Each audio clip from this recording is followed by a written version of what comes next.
It's never a dull moment. Now we're turning our attention to the markets, the state of the markets. It's been quite a topsy-turvy November for markets, and I'm sure it wasn't November to remember. But I asked the question, do you think that Santa Claus will be coming to the markets in December? And indeed, the economy. Hit me up. Let's know what you've got, your thoughts on this matter. But right now I'm being joined on the program by Chukwuma Anyanwu, who is the head of research at GTI Securities. Chukwuma, a good morning to you. Thank you for joining me on the program. Morning, Harriet. Great to be here. So, taking a look at the markets, what sectors and stocks are of interest to local retail investors as we enter the year-end holiday season? Well, quite honestly, for local retail investors, all they want to do is trade. So they are not particularly interested in sectors when you look at it from the fundamental standpoint as something driving growth, probably coming from the economy or the fact that there is an opportunity. What they just look at is if there is a general reduction. For instance, FO has gone down quite tremendously, and I've noticed that a lot of investors seem to be taking an interest in it. So it's those kind of stocks that investors will be bargain hunting on, and I think that's generally across all sectors.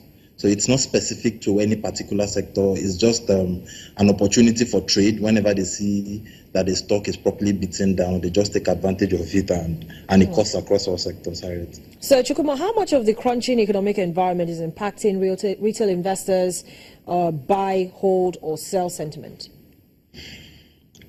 Well, for the singular fact that we've had a major exodus of most of the institutional investors, it's clearly a problem for the retail investors as well, because the institutional investors who are more methodical with their investment decisions have largely either sold down or are just waiting in the fringes on companies that have that pay good dividends or have paid good dividends in the past. For them, for the retail investors, the local retail investors, the major impact that has affected their buy, sell, and hold decision has been the fact that the market depth is weakened by the fact that the institutional investors, both from the local and the foreign players, are out of the market largely, and so volatility is quite high. So for them, it's a fertile playing ground for them to be able to do their short-term trading, buying and selling, bargain hunt for a few weeks, a few days, and sell down.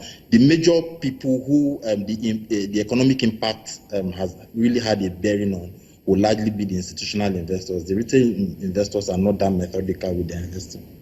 So what are your recommendations at this year-end period?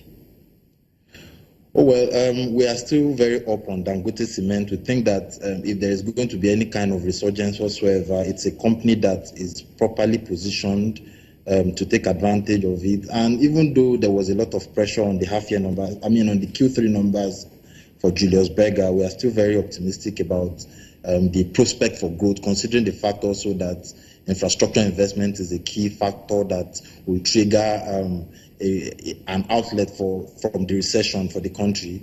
We're also up on Total. We think Total is a company that has been beaten down.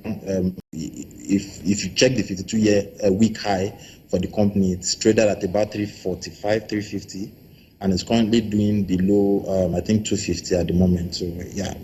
Total, Julius Berger, and Dangote Cement are key companies that we are watching. And they are not just for speculative play, they are also for the fact that they are very well positioned in the economy and they can benefit from any resurgence in the macroeconomic condition of the country. Chukwuma Anyanwu, thank you so much for your thoughts this morning on the program. Of course, the state of the markets is where everybody uses, or how everybody uses to gauge the state of the economy as well. But thank you so much.